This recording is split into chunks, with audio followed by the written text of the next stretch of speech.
Welcome to Vijay पैथॉल exam preparation. So हम continue करने वाले हैं इंडियन पॉलिटी की PYQ series. So let's get started. So our first question is, which schedule of the Constitution of India lists the states and union territories of India? ठीक है, first schedule, second, third and fourth. तो ये तो हमने I think इतनी बार revision कर लिया अब तो साथ साथ प्रीवियस क्वेश्चंस में। So answer will be first schedule. Okay, answer will be A. और सेकेंड, थर्ड, फोर्थ हम ऑलरेडी कर चुके हैं, तो अब ये आपके लिए होमवर्क क्वेश्चंस हैं कि आप मुझे बताएंगे कि सेकेंड, थर्ड और फोर्थ शेड्यूल किस किस टॉपिक या किस किस से डील करते हैं। ठीक है, ओके जी। Next, which of the following is a subject under the union list of the constitution of India? ठीक है, हमने तीन लिस्ट पढ़ी थी, यूनियन, स्टेट एंड कॉन्करेंट। तो हमसे पूछा गया है कि इनमें से कौन से जो है इनमें से कौन सा ऐसा सब्जेक्ट है जो यूनियन लिस्ट के अंडर आता है। ठीक है, सो है हमारे पास क्या क्या है, forest, railways, prison and pilgrimage. ठीक है, सो यूनियन लिस्ट में कौन से आते हैं हमारे पास, रेलवेज, क्योंकि हम ये ऑलरेडी पढ़ चुके हैं। ठीक है, सो अब देखो यहाँ पे दे भी रखा है कि जैसे रेलवे हो गया, वॉर, और अगर हम पीस की बात करें ये भी सारे किस में आएंगे, यूनियन लिस्ट में आएंगे। इंटरनेशनल रिलेशंस, परमाणु ऊर्जा मतलब न्यूक्लियर अगर हम उसकी बात करें ऊर्जा की, तो वो सारे विषय किस में आते हैं, यूनियन लिस्ट में। ठीक है, अच्छा जी। नेक्स्ट क्वेश्चन है, under the 10th schedule of the Indian constitution by whom is the final decision taken on any issue related to the disqualification of any member of the Lok Sabha? अच्छा जी, इसमें क्या बोला गया है कि जो हमारे पास 10th शेड्यूल है, ठीक है, उसमें क्या है, जो फाइनल डिसीजन होगा कि डिस्क्वालिफिकेशन जो है किस उस पर करी जा रही है किसी भी मेंबर ऑफ लोकसभा की, तो इसमें से फाइनल डिसीजन जो है वो किसका होगा। तो ऑप्शंस देख लेते हैं, election commission of India, president of India, Lok Sabha speaker and vice president of India. किसमें किस मामले में पूछ रहा है ये ध्यान रखना है, वो कह रहा है 10th शेड्यूल के उस पे। सो answer will B president of India. ठीक है, sorry sorry sorry, answer will B Lok Sabha speaker. ठीक है, लोकसभा स्पीकर क्या होगा, उसका फाइनल डिसीजन होगा इसमें कि एंटी डिफेक्शन लॉ में, ठीक है, एंटी डिफेक्शन जो लॉ है, ठीक है, उसमें क्या है कि इस एंटी डिफेक्शन लॉ पे रिलेटेड जो है अगर कोई डिस्क्वालिफिकेशन हो रही है तो उसमें फाइनल डिसीजन किसका माना जाएगा, स्पीकर ऑफ लोकसभा का, क्योंकि जो डेकोरम को मेंटेन करने का काम कौन करता है, स्पीकर का काम होता है। ठीक है, इसलिए फाइनल डिसीजन भी जो होगा उस एंटी डिफेक्शन लॉ से रिलेटेड तो वो कौन करेगा, लोकसभा स्पीकर। ठीक है, not president of India. Okay जी, यहाँ पे देखो दे रखा है आर्टिकल 103, अनुच्छेद 103 के अनुसार संसद के किसी भी सदन के सदस्य को नियोग्यता का निर्णय राष्ट्रपति निर्वाचन आयोग की राय पर करेगा तथा राष्ट्रपति का निर्णय अंतिम होगा, जबकि भारतीय संविधान की, ठीक है, जब हम आर्टिकल 103 के अकॉर्डिंग किसी को वो करने की बात कर रहे हैं, लेकिन भारतीय संविधान की 10वीं सूची में अगर कोई दल बदल कर रहा है, ठीक है, कोई दल बदल कर रहा है मतलब एंटी डिफेक्शन लॉ पे वो हो रहा है, तब उस पे जो उसका फाइनल डिसीजन कौन करेगा, निर्णय लोकसभा का अध्यक्ष मतलब स्पीकर जो है वो फाइनल डिसीजन यहाँ पे लेगा, उसका फाइनल डिसीजन जो है माना जाएगा। ठीक है, okay. Next, 7th schedule of the constitution of India deals with power of the governor of the state, distribution of power between the union and the state, allocations of seats in the council of states and power and authority of the municipalities। ठीक है, तो हमने इतनी बार, अब हमने I think schedules इतनी बार discuss कर लिए हैं कि हमें फर्स्ट से लेकर सारे हमें 12 तक शेड्यूल ऑलमोस्ट सब पता चल चुके हैं। तो 7 शेड्यूल जो है कॉन्स्टिट्यूशन का किससे डील करता है, distribution of power between union and states. ठीक है, यूनियन एंड जो स्टेट्स हैं उनके बीच क्या करने का काम कर रहा है, ये पावर्स को बांटने का काम कर रहा है। ठीक है, ओके जी, ठीक है। Next, Indian constitution has how many parts. तो मतलब अगर हम अगर हमसे पूछा जाए ओरिजिनली कितने थे, तब तो हम यहाँ से टिक कर सकते हैं 22, ठीक है। बट हमसे पूछा जाए कि अगर राइट नाउ, ठीक है, अब प्रेजेंट में कितने हैं, तो अब ये 25 हो चुके हैं हमारे पास पार्ट्स। बट ओरिजिनली, ठीक है, जब हमारा कॉन्स्टिट्यूशन बना था तो उस टाइम ओरिजिनली हमारे पास कितने थे, 22 थे, ठीक है। सो इसमें कंफ्यूज नहीं होना है, यहाँ पे आई गेस ओरिजिनली वर्ड नहीं ऐड करा गया है, बट 22 थे जब कॉन्स्टिट्यूशन बना था, और प्रेजेंट टाइम में जो है वो कितने हैं, 25 पार्ट्स हैं, ठीक है। ओके जी, तो पार्ट्स हमें पता है, अगर अगर हम अभी देखें तो हमारे पास 25 पार्ट्स हैं, ठीक है जी। कितने शेड्यूल हैं, 12 हैं। और हमारे पास आर्टिकल्स कितने हैं, आर्टिकल्स हैं हमारे पास 448, ठीक है। आर्टिकल्स कितने हैं, 448 आर्टिकल्स हैं हमारे पास। कब, कहाँ पे, ये प्रेजेंट में है ये वाले, ठीक है, ये प्रेजेंट में है। और अगर हम देखें कि ओरिजिनली कितने थे, तो ओरिजिनली हमारे पास आर्टिकल्स थे 395, और शेड्यूल कितने थे हमारे पास उस टाइम पे, हाँ जी, शेड्यूल कितने थे, सिर्फ 8 थे, ठीक है। और पार्ट हमने देख लिया अभी 22 थे, तो ये थोड़ा सा ध्यान रखना है, जब ये ओरिजिनली हमारा कॉन्स्टिट्यूशन बना था तो ये उसका है, ठीक है। नेक्स्ट, तो ये यहाँ पे दे भी रखा है ये पहले से कि राइट नाउ 448 है, 12 है और 25 हमारे पास वो हैं। और ओरिजिनली कितने थे, 395, 22 थे, ठीक है, और 8 हमारे पास वो थे शेड्यूल, ठीक है। ओके जी, Indian constitution has how many schedules, तो अब हमें पता है कितने हो गए हैं राइट नाउ, ठीक है। तो right now we have 12 schedules, ठीक है। और अगर हमसे पूछा जाए कि ओरिजिनली जब हमारा कॉन्स्टिट्यूशन बना था, तो अभी हमने चेक करा है कितने थे, 8 शेड्यूल थे, ठीक है। अच्छा जी, Indian constitution has how many articles, तो वही है, अगर यहाँ पे ओरिजिनली पूछा है, ओरिजिनली अगर हम यहाँ पे वर्ड ऐड कर दें, ठीक है, ओरिजिनली कर दें, तो we have 395 articles and in present we have 448 articles, ठीक है। ओके जी, next, as per the Constitution of India, the subject livestock and animal husbandry is included in the, अब जो यहाँ पे पूछा गया है, जो पशुधन और पशुपालन है, ये कौन सी लिस्ट के अंडर आते हैं। अब लिस्ट हमको पता है, हमने इतनी बार पढ़ लिया, ठीक है, तो ये किसके अंडर आते हैं, कौन सी लिस्ट में आते हैं, तो concurrent list, state list, union list and residuary list. So answer will B state list, ठीक है। सो किस में आएगा, life stock and animal husbandry state list में आएगा, ठीक है। यहाँ पे सारी चीजें मेंशन कर रखी हैं कि कौन कौन सी राज्य सूची में है। अच्छा जी हाँ, यहाँ से हम एक चीज वो देख लेते हैं कि हमारे पास कितने कितने सब्जेक्ट्स हैं, ठीक है। यहाँ पे वैसे दे रखा है हमारे पास, तो यहाँ पे हम थोड़ा सा क्लियर कर लेते हैं। यूनियन लिस्ट में right now we have present में, ठीक है, प्रेजेंट में हमारे पास कितने हैं, 100 सब्जेक्ट हैं, ठीक है, 100 हैं, ओके जी। और स्टेट लिस्ट में हमारे पास प्रेजेंट में अगर हमें देखना है तो कितने हैं, 61 है। और वहीं पे अगर हम कॉन्करेंट लिस्ट देखें, ठीक है जी, कॉन्करेंट लिस्ट, तो उसमें हमारे पास हैं अभी 52 जो हैं प्रेजेंट में है हमारे पास, ठीक है, सब्जेक्ट्स 52, ठीक है। बट अगर हम देखें कि ओरिजिनली कितने थे, अगर हम देखें कि ओरिजिनली कितने थे, ठीक है, ओरिजिनल कितने थे सब्जेक्ट जब हमारा ये लागू ही हुआ था कॉन्स्टिट्यूशन, तब थे हमारे पास 97 थे यूनियन उसमें, ठीक है, यूनियन लिस्ट में 97 थे, और स्टेट लिस्ट में हमारे पास थे 66, ठीक है, 66 थे, ओके।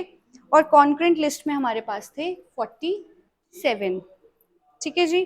तो आई थिंक यहाँ से क्लियर है कि हमारे पास प्रेजेंट में, यहाँ पे लिख देते हैं ओरिजिनली, ठीक है, ओरिजिनल थे हमारे पास 97, 66 एंड 47, ठीक है। और प्रेजेंट में वी हैव 100, 61 एंड 52 तीनों में, ओके जी, ठीक है। अब हम करने वाले हैं किस चीज से related question, major articles of the constitution, ठीक है, ठीक है जी। सबसे पहले हमारे पास आ रहा है article 300 of the constitution of India deals with, so we all know I guess, financial emergency, all India services, right to education and right to property. So हमें पता है कि आंसर होगा इसका राइट टू प्रॉपर्टी, ठीक है। तो इसको क्या करा गया था, जो हमारा पहले राइट टू प्रॉपर्टी था, ये पहले हमारे पास फंडामेंटल राइट होता था, ठीक है, हमारे पास ये क्या था, फंडामेंटल राइट होता था। बट फिर हमारे पास क्या करी गई, अमेंडमेंट करी गई, कौन सी, 44th जो है हमारे पास क्या करी गई, कॉन्स्टिट्यूशनल अमेंडमेंट करी गई थी 1978 में, ठीक है। उसमें क्या करा गया, इसको हमारा लीगल राइट बना दिया अंडर आर्टिकल 300।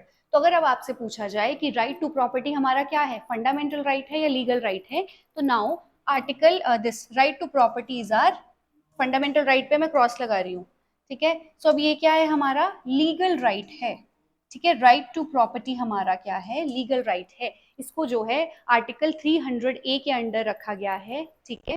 और इसको 44th कॉन्स्टिट्यूशनल अमेंडमेंट एक्ट 1978 में जो है इसको एज अ लीगल राइट बना दिया गया था, ठीक है। ओके जी। अच्छा, अगर हम बात करें फाइनेंशियल इमरजेंसी की, तो ये कौन से अंडर कौन से आर्टिकल के अंडर आते हैं, सो आंसर विल बी 360, ठीक है। आर्टिकल 360 के अंडर ये आती है। और अगर हम बात करें ऑल इंडिया सर्विसेज की, तो ये हमारे पास आती हैं किसमें, आर्टिकल 312 में, ठीक है, 312 में। और राइट टू एजुकेशन हमको पता है 21A, ठीक है। ये क्या है, हमारे फंडामेंटल राइट्स में आता है ना, राइट टू एजुकेशन 21A के अंडर, ठीक है। ओके जी, यहाँ पे हमें आई गेस मेंशन भी कर रखे हैं ना। अच्छा, आपके लिए होमवर्क क्वेश्चन एक यहाँ से मैं दे रही हूँ कि जो आर्टिकल 21A है, इसको कौन सी कॉन्स्टिट्यूशनल अमेंडमेंट एक्ट के थ्रू जो है ऐड करा गया था, ठीक है। हमारा जो राइट टू एजुकेशन है उसको कौन सी कॉन्स्टिट्यूशनल अमेंडमेंट एक्ट के थ्रू जो है फंडामेंटल राइट जो है बनाया गया था, ये आपके लिए होमवर्क क्वेश्चन है। आपको बताना है अमेंडमेंट, ठीक है, अमेंडमेंट कौन सी हुई थी, ठीक है, जिससे ये हमारा फंडामेंटल राइट बना था। ओके, ठीक है जी। Next, Which of the following article is related to the privileges of members of parliament? देखो, अब member of parliament है, जो लोग होते हैं वहाँ पे सदन में, उनको क्या मिलती हैं, कुछ privileges मिलती हैं, कुछ powers मिलती हैं। तो इनमें से कौन सा आर्टिकल है जो उससे डील करता है, ठीक है। Article 105, article 170, article 194 and article 129, ठीक है। सो आंसर विल बी 105, ठीक है। आर्टिकल 105 जो है privileges of members of parliament से डील करता है। अच्छा, अगर हम देखें कि अब आर्टिकल जो हमारे पास बाकी भी दे रखे हैं, आर्टिकल 170 है, 194 है और 129 है, ठीक है। सो आर्टिकल 170 किससे डील कर रहा है, ये डील करता है विधानसभा जो होती है ना हमारी, उसके मेंबर जो हैं, ठीक है, लेजिस्लेटिव असेंबली के जो मेंबर्स हुए, ठीक है, लेजिस्लेटिव असेंबली, ठीक है, जिसको हम बोलते हैं विधानसभा, विधानसभा, ठीक है। विधानसभा के जो मेंबर हैं उनकी पावर और प्रिविलेजेस की बात करता है आर्टिकल 170, ठीक है। 105 कर रहा था पार्लियामेंट के, और ये बात कर रहा है स्टेट की, ठीक है, जो स्टेट में विधानसभा होती है ना, लेजिस्लेटिव असेंबलीज होती है, उसके मेंबर्स की पावर एंड प्रिविलेजेस की बात करता है, ठीक है। फिर है जी हमारे पास आर्टिकल 194, ठीक है, 194। ये आपके लिए है जी होमवर्क क्वेश्चन 194 कि ये किससे डील कर रहा है, ठीक है। कुछ आपके लिए होमवर्क क्वेश्चन होना चाहिए ना, तो 194 जो है वो आप मुझे बताएंगे, ठीक है। और 129 जो है वो किससे डील करता है, इसमें आता है कोर्ट ऑफ रिकॉर्ड, ठीक है, कोर्ट ऑफ रिकॉर्ड। इसका क्या मतलब होता है कि जितनी भी सारी जजमेंट्स हैं, जो भी इससे रिलेटेड सारा डाटा है, जो सुप्रीम कोर्ट है ना, जो भी अपनी जजमेंट्स पास कर रही है और everything related to supreme court, उसका क्या होना चाहिए, एक रिकॉर्ड होना चाहिए, परमानेंट रिकॉर्ड। उसके बारे में बात कर रहा है आर्टिकल 129, जिसको कोर्ट ऑफ रिकॉर्ड हम बोलते हैं, ठीक है, ठीक है जी। Next, as per article 112 Clause 1 of the Constitution of India, who among the following is assigned with the responsibility to ensure that the annual statement of expenditure is laid before both the houses of parliament? क्या कहने का मतलब है कि article जो 112 है, clause 1 है, उसमें क्या है, इनमें से किसी को एक को क्या मिली है, रिस्पॉन्सिबिलिटी मिली है क्या करने की, जो क्या करना है, ये एनुअल स्टेटमेंट ऑफ एक्सपेंडिचर। इसका क्या मतलब है, मतलब बजट की बात हो रही है यहाँ पे, ठीक है, क्योंकि हमारे कॉन्स्टिट्यूशन में बजट वर्ड कहीं भी मेंशन नहीं है। तो अगर कभी आपसे क्वेश्चन पूछ आ जाए आपको कि क्या बजट वर्ड हमारे कॉन्स्टिट्यूशन में कहीं मेंशन है, तो आंसर विल बी नो, ठीक है। उसकी जगह ये एनुअल स्टेटमेंट जो है वर्ड ऐड किया ऐड है इसमें ऑलरेडी आर्टिकल 112 में। ये है आर्टिकल 112 क्लॉज 1, ठीक है। सो आर्टिकल 112 जो है बजट से रिलेटेड बात करता है, जिसको हम एनुअल स्टेटमेंट भी बोलते हैं, ठीक है, एनुअल स्टेटमेंट ऑफ एक्सपेंडिचर, ठीक है। ओके, तो इनमें से एक है जो दोनों हाउसेज, कौन से हाउसेज, लोकसभा और राज्यसभा के सामने क्या करेगा, उस एनुअल स्टेटमेंट को प्रेजेंट करना है। तो वो कौन इश्योर करेगा कि दोनों हाउसेज में जो है प्रेजेंट होना चाहिए। तो ये इनमें से कौन वो काम कर रहा है, प्रेसिडेंट, ठीक है। प्रेसिडेंट के पास क्या है, इसके आर्टिकल 112 क्लॉज 1 के अंडर जो है प्रेसिडेंट के पास ये पावर है, ठीक है, कि वो इंश्योर करे कि दोनों हाउसेज में जो है बजट को पेश किया जाए, सिंपल भाषा में अगर हम समझें, ठीक है। और आर्टिकल 112 जो है किससे रिलेट करता है, बजट से रिलेट करता है। और हमारे कॉन्स्टिट्यूशन में बजट वर्ड कहीं मेंशन नहीं है, उसकी जगह एनुअल फाइनेंशियल स्टेटमेंट आता है, या तो फिर एनुअल स्टेटमेंट ऑफ एक्सपेंडिचर उसमें वर्ड मेंशन है, ठीक है। ओके जी, यहाँ पे ये सब कुछ यहाँ पे इससे रिलेटेड दे रखा है, ठीक है। Okay, next, which article says that the election to the house of the people क्या होता है, लोकसभा, ठीक है, लोकसभा की बात हो रही है यहाँ पे, ठीक है।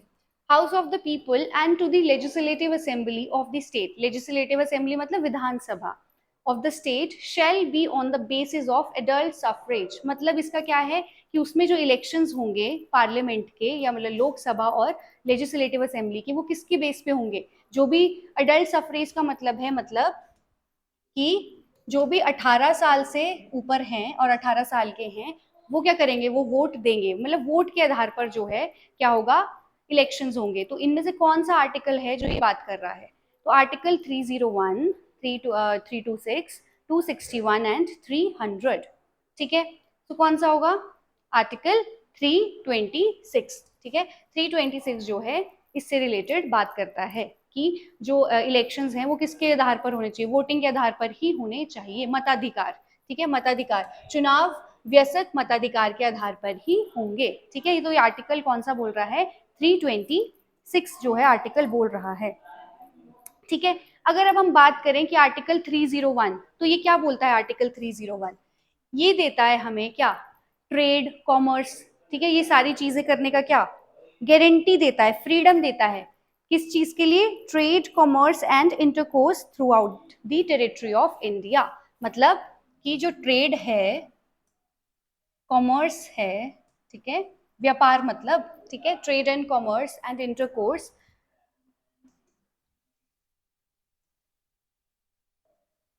Throughout the territory of India, ठीक है, throughout the territory of India, through out the territory of India, ठीक है। सो ये उससे रिलेटेड बात कर रहा है, हमें फ्रीडम गारंटी कर रहा है, कौन सा आर्टिकल, आर्टिकल 301, ठीक है, ये वाला। अच्छा जी, उसके बाद आर्टिकल 300 है, अभी हमने 300 ए पढ़ा है, तो आपको क्या लगता है कि आर्टिकल 300 जो है वो किससे रिलेट करेगा, और आर्टिकल ये अपना 261 बताइए,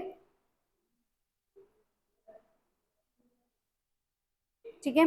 सो अच्छा जी, हम जो ये आर्टिकल 300 है, मोस्ट ऑफ द टाइम जो है हम क्या कर लेते हैं, इसको क्या कर लेते हैं, आर्टिकल 300 ए समझ के मोस्ट ऑफ द टाइम ये टिक हो जाता है कि अच्छा आपसे 300, आप ऑप्शंस बहुत जल्दी जल्दी में, क्योंकि हम लोग देखते हैं सब करते हैं ऐसा, ठीक है। तो हम सोचेंगे अरे 300 ये तो उससे राइट टू प्रॉपर्टी है हमारा, ठीक है, तो हम तो फटाफट से राइट टू प्रॉपर्टी में टिक कर देते हैं, बट ऐसा हमें नहीं करना है, क्योंकि आर्टिकल जो 300 है वो किसी और चीज से डील करता है, किससे, सूट्स एंड प्रोसीडिंग से, ठीक है, इससे डील करता है ये।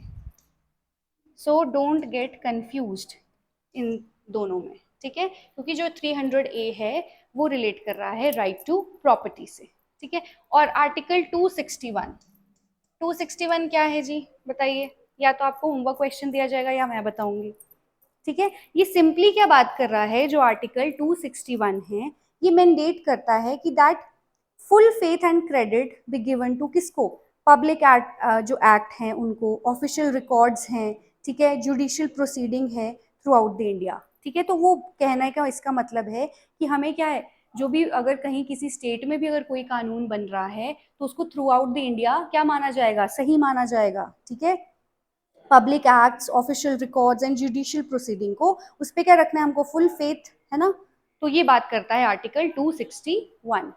ओके जी, ठीक है। और यहाँ पे आई गेस यहाँ पे आपको मैंने आप पीछे क्वेश्चन पूछा था कि किस में वो चेंज करा गया था, तो यहाँ पे ऑलरेडी दे रखा है कि आर्टिकल सॉरी जो कॉन्स्टिट्यूशनल अमेंडमेंट 3 ये हुई थी हमारी 61st, ठीक है। आई थिंक वो मैंने आपको क्वेश्चन पूछा था 21A से रिलेटेड, ये उससे रिलेटेड है कि कब जो है हमारी जो मत डालने की जो एज थी उसको 21 वर्ष से घटाकर 18 वर्ष कर दिया था। तो वो कौन सी कॉन्स्टिट्यूशनल अमेंडमेंट थी, 61st कॉन्स्टिट्यूशनल अमेंडमेंट एक्ट था 1989 का।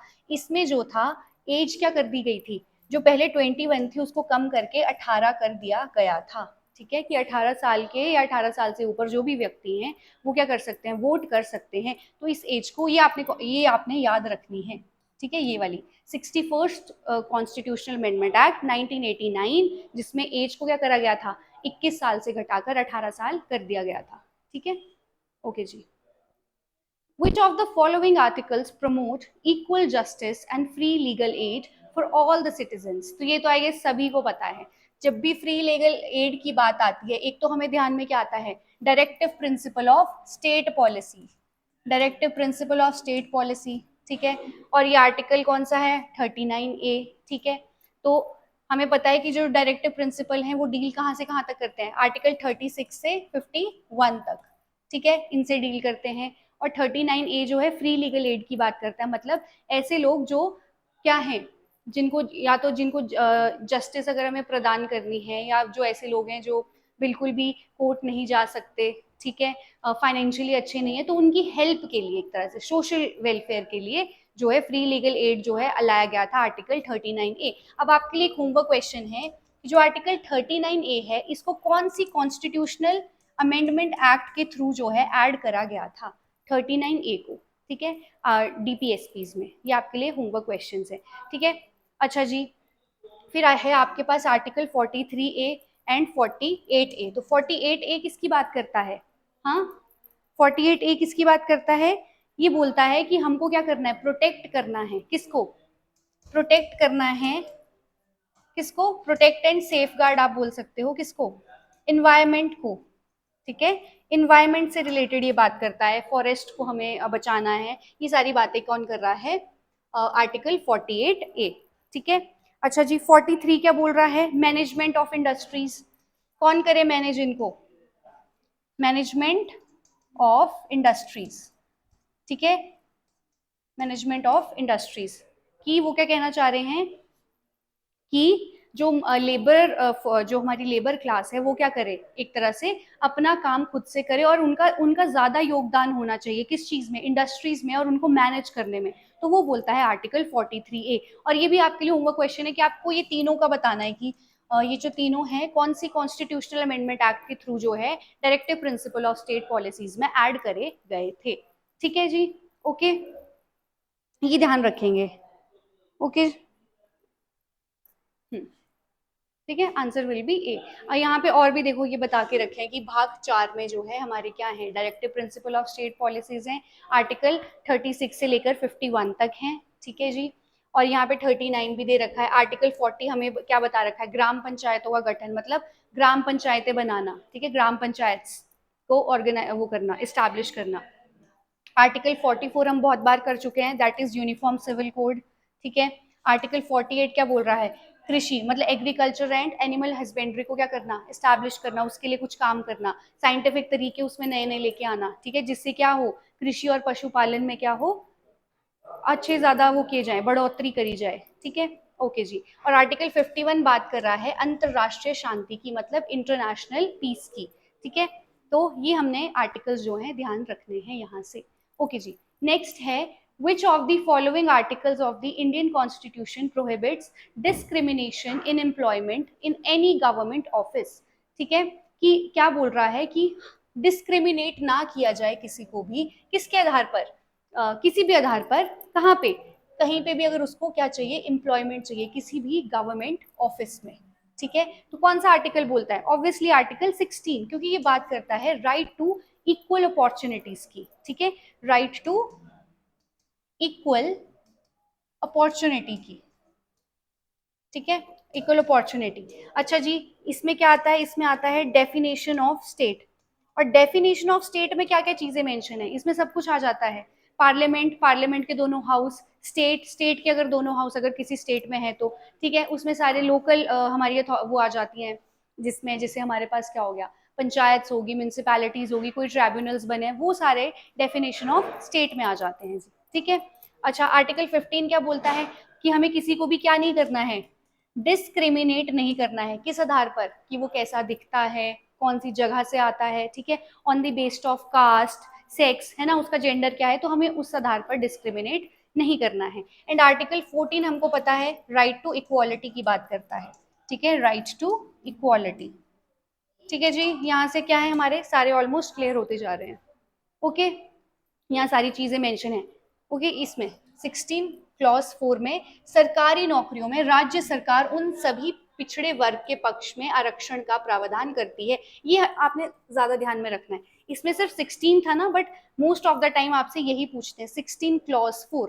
ठीक है, तो आपको पता होना चाहिए कि जितनी भी आरक्षण वाली चीजें बोली गई है पिछड़े वर्गों के लिए, बैकवर्ड क्लासेस के लिए, तो वो किस में दे रहे हैं, इसमें 16 क्लॉज 4 में। ठीक है, यहाँ पे तो सबके लिए बोला गया है ना, यहाँ पे सबके लिए, तब हम आर्टिकल 16 लिखेंगे।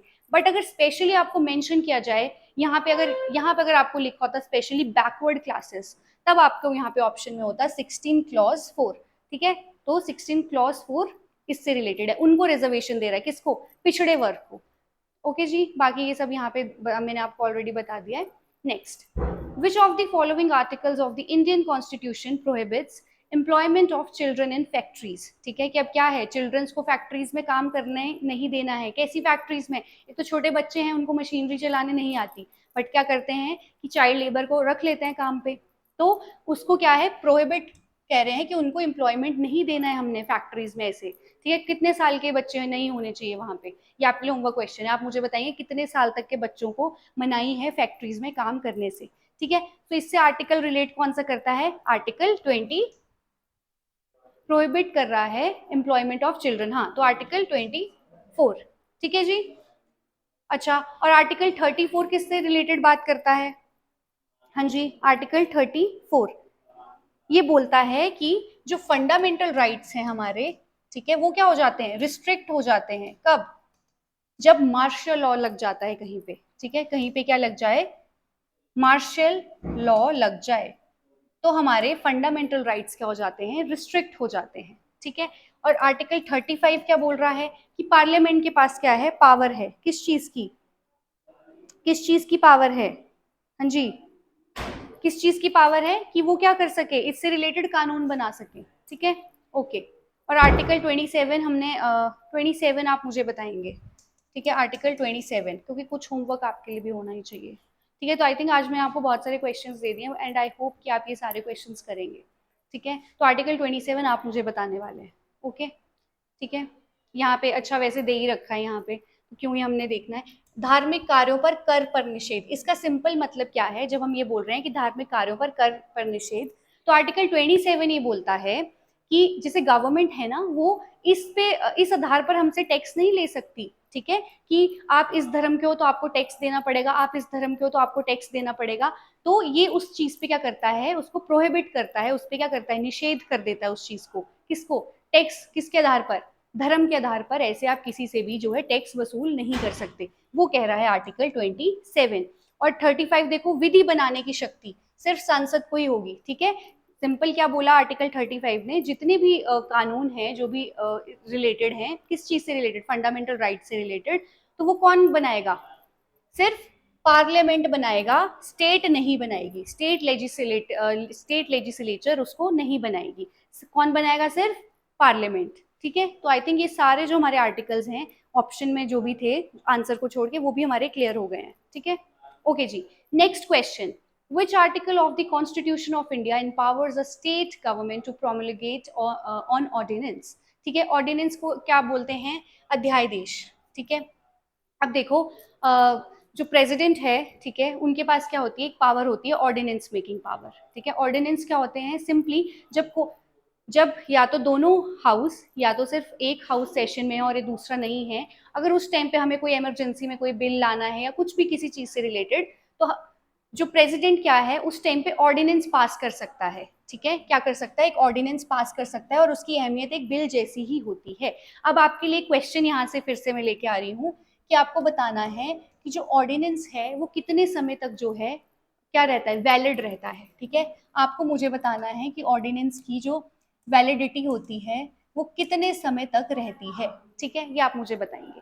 तो इसका आंसर होगा जी आर्टिकल 213। तो मतलब 213 के आधार पर जो है स्टेट गवर्नमेंट जो है इंडियन कॉन्स्टिट्यूशन एम्पावर करता है स्टेट गवर्नमेंट को क्या, अध्यादेश लाने का अधिकार। ठीक है, okay. And again for you these three, article 251, 166 and article 100 again होंगे क्वेश्चंस। ठीक है जी, ठीक है, ये मैं आपको ऑलरेडी बता चुकी हूँ कि ऑर्डिनेंस मेकिंग पावर होती है प्रेसिडेंट की, कौन से आर्टिकल के अंडर, 123 के अंडर। ठीक है, ओके जी।